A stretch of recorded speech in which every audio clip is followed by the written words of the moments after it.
Okay. Very good morning to you all for the first session on recruitment and selection subject for today's class. So we will be discussing on the brief introduction of what is recruitment and what is selection, and then we'll go ahead with the topic on job analysis. So you people have already studied what is this recruitment and selection. Just to have a recall, recruitment is something wherein you try to motivate potential candidates to apply for the jobs in the organizations.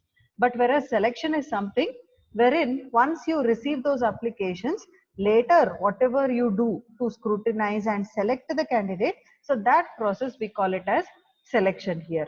So the simple difference between recruitment and selection here is recruitment is a kind of a pre process of applicants, okay, wherein you just try to motivate the people to call for applications. That is, you request them or you motivate them to apply for the jobs. But whereas selection is a kind of a negative approach wherein you try to remove the candidates as much as possible. So recruitment is a positive approach, selection is a negative approach. The reason why is recruitment, you try to invite more and more applicants, but in selection you remove those and scrutinize them and try to get the best candidates for your vacancies in the organizations. So let us try to discuss something here. This is a case, a small case. An odd puzzle is taking shape in the labor market. Over past 3 years, the number of job openings have risen almost 50%, but actual hiring has gone up by less than 5%. So companies are advertising a lot more jobs, in other words, but not filling them. So what does this say? It says that there are job vacancies in the market, there are openings in the market. So the number of openings have also gone up in the last 3 years. Of course, this year it is an exception case because of the pandemic. The number of job openings have come down, but otherwise, compared to last 2 3 years, the number of job openings have literally gone up by almost 40 to 50%. But compared to the openings going up, the companies are not hiring that much. What is the reason behind it? Okay, so hardly 5% of these openings are being filled up. The major reason or complaint which the companies are giving is the people are not fit for the jobs. They are not skilled enough. They are not having that quality which we want. So that is the major reason what the companies are giving, especially to the college campus placement cell, or it may be to the market research agencies who conduct survey on all such kind of things. They say that employability skills of the candidates is not up to the mark, and for that reason companies say that it is better we keep the jobs vacant rather than filling it with less skilled workers. They don't want the less skilled workers, they don't want less intelligent workers, so they don't want to compromise with the quality. So for that reason, they are keeping the job vacant. They are not filling them. So that is the major problem which these companies are facing nowadays. So where does this problem actually arise? The main problem which actually here comes up is that the people are not being prepared well. You can complain even to the colleges, or it can be to the candidates themselves also. Okay, so the colleges are, they say that the colleges are not preparing the candidates well properly, which the industry is requiring. Let us take the example of the engineering graduates only. Hardly every year lakhs together of engineers come out, but hardly 3 to 4% of that engineering students are employable, and those also are there in metropolitan cities who are smart enough to pass through the selection process. But coming to cities like us, that is tier 2 cities or tier 3 cities, the students are still less unemployable. So that is the biggest problem these companies are facing. So one possible, that is what is told here, one possibility is that there is a mismatch between the work that companies need done and the skills that workers are having. So what is that we are supposed to do? Infosys has come out with a solution for this. What they do is, when they appoint the students from the campus selections, these students, after their engineering courses, they are supposed to take 4 months of training in state of art training center, which is set up in Mysore. It is one of the world's most reputed training institutes, wherein 4 months these students are groomed with the latest tools and techniques, especially in the area of IT sector. Okay, so after these 4 months they are put on jobs. So in this 4 months the company is preparing them for the recent developments in the market, which most of the colleges fail doing so. So that is why companies say, whenever you are designing the syllabus, you always include these so-called industry people, so that you can bring updated information into your curriculum. So that is one of the things which is required from the colleges side, which is supposed to be done very thoroughly. Okay, so the major problem here wherein solution has to be brought in is the employability skills. Other than that, there is also something which is poor recruitment practices damage the consumer brand and the bottom line. So what organizations are doing is, they are damaging the employer brand and the bottom line by engaging poor recruitment practices, according to the new research. So a survey of more than 500 recruitment managers by psychometric testing firm revealed that one quarter felt overstretched by the number of applications they are received during the economic downturn. This is having a knock-on effect on their recruitment processes, with nearly half of 1600 workers surveyed reporting they were left with a negative view of an organization following an unsuccessful job application. So what happens here is, if you don't have a good recruitment practice in the company, it may give a negative impact on the brand of the employer. Who is an employer here? The organization who is having vacancy. So that company is having some brand image in the market. Let us say TCS. TCS is one company which is very famous and popular in IT industry. So it has some brand value in the market. So if this TCS company involves into poor recruitment practices, I will tell you what these are poor recruitment practices. If it involves into poor recruitment practices, it will not benefit the company, but rather do damage for the company. How? So let us say, if the company needs 100 people, 100 IT engineers for this month, and they give an advertisement in the newspaper. Let us say that advertisement is not clear. It does not give a clear image of what should be the qualification of the candidates who will apply for the jobs. If it is not clear, what happens? Any Tom, Dick and Harry will start applying for the job. Even during the time of economic downturn also, there are many companies, because of wrong advertisements in the job websites, newspapers, magazines, they started getting good number of applications, but these applications were nowhere qualified to fit in for that job. And because of which, what happened? For these 100 job openings, let us say they receive 1600 applicants, you will be selecting how many? You'll be selecting only 100. But what about the 1500 people left with a negative result?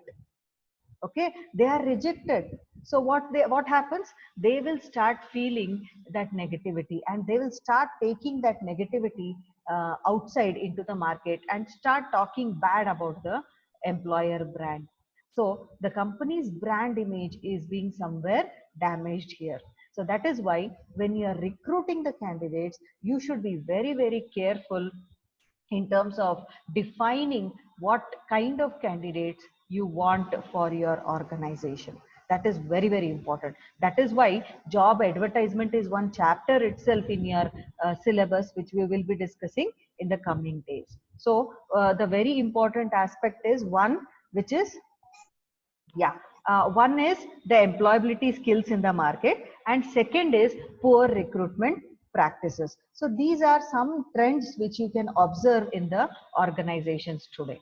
So it is very important that you select a right candidate for the right job in the organization. Because if you find that right candidate for the job opening in the organization, obviously it is going to benefit the organization rather than doing damage for the organization. So instead of taking a wrong person and dealing with him with lot of problems, it is better that you take some time, you take some more processes to select the candidates and select the best candidate for the organization.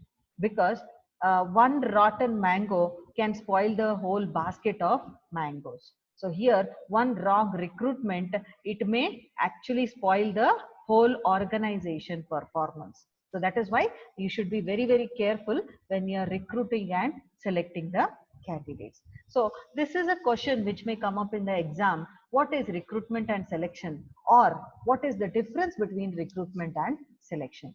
You people have already studied it in human resource management subject, but let us try to recall it before going ahead with the other topics. So there are different bases on which this recruitment and selection has been differentiated. So the first is the meanings itself. Okay, what is recruitment? It is nothing but a process of establishing contact between the applicants and the employers. So how will you get in touch with these applicants? So there is a process. It may be through advertisement, it may be through a job opening, the employee referral. Okay, it may be through informing the candidates through newspapers, it may be through websites, company websites, it may be any process, but it is a process of wherein you try to contact the applicants to apply for the job. So that is what is recruitment. So once the recruitment stops, your selection process starts. And what is this selection process? It is the process of picking up more competent and suitable employees. So you are searching for the best candidate for your organization. The main objective of recruitment is it encourages large number of candidates for the job. Very, very important. Of course, yeah, it may have a negative impact, but if the candidate if the candidate has to be good for the organization, if you want the best candidate, it is better that large number of qualified candidates apply for the job. I'm stressing on this, qualified candidates, not like anybody else. Okay, so you should be very clear in defining what you require for that job. So when you are putting an advertisement, you should be clear what should be your qualification, what should be your skill sets, what should be your competencies, so that you don't find any issues. It also, and then selection, it basically attempts in rejecting the unsuitable candidate. As I told you, the recruitment is a positive process. You invite more and more applications, but whereas selection is a negative process, you remove the unsuitable candidates. Then comes recruitment in the terms of process. Recruitment is a very selection process. You just put an advertisement or you inform the relevant candidates, they will apply for the job, it is finished. But whereas in selection, it is a complicated process. The reason is a lot of levels of selection process happens, and you have to evaluate the candidates on certain basis or grounds. So that has to be defined properly. Sorry. That has to be defined properly. Then hurdles. What kind of hurdles recruitment process actually faces? Normally, the candidates have not to cross over many hurdles here. But whereas in selection process, every level you have hurdles. It may be aptitude, it may be group discussion, it may be different levels of interviews. I have told it in the class also. Google has 14 to 15 rounds of interviews, okay, of various intensities. So you have to pass all those hurdles to get selected. But whereas in recruitment, you just have to apply for the job. There is no much of hurdle to apply for the job. I told you already, approach is very positive in recruitment. Selection, it is a negative approach. Any doubts till now? No, ma'am. Okay, fine. No, ma'am. Thank you, thank you. So No, mute your ma'am. mics. Then, sequence is how the recruitment process always proceeds with a selection. That means what? After recruitment, your selection comes. But whereas selection, when it comes, it follows recruitment. So the first step is recruitment, and second step comes in selection. In terms of cost, in terms of economic this effect on the company, recruitment is highly economical in nature. It does not cost too much for the company. Of course, if you give advertisements in the organizations and all, it may be a little bit expensive for you in the newspapers, in the magazines and all. It may be expensive, but other than that, there is no other cost involved in the recruitment process. But whereas selection, it is expensive. Why? The reason, because you have to select the candidates and you have to invest your time. Expense means don't think that it is just cost. It only money comes into picture. Expensive here even includes time. You have to spend lot of time in selecting the right candidates, and you have to also appoint people who are good in selection process, who can help you to conduct interviews and select your candidate. So again, it can be really costly affair for the company. When it comes to time consuming recruitment, very less time. You just give a deadline in the advertisement and you will be receiving your applications. But whereas selection, if lot of people are there, obviously it will take a lot of time to complete the whole process. So this is the basic difference what you find between recruitment and selection. Yes, any doubts on this of today's topic? No, ma'am. No, ma'am. No, Okay, ma'am. so it was audible. Yes, ma'am. Yes, ma'am.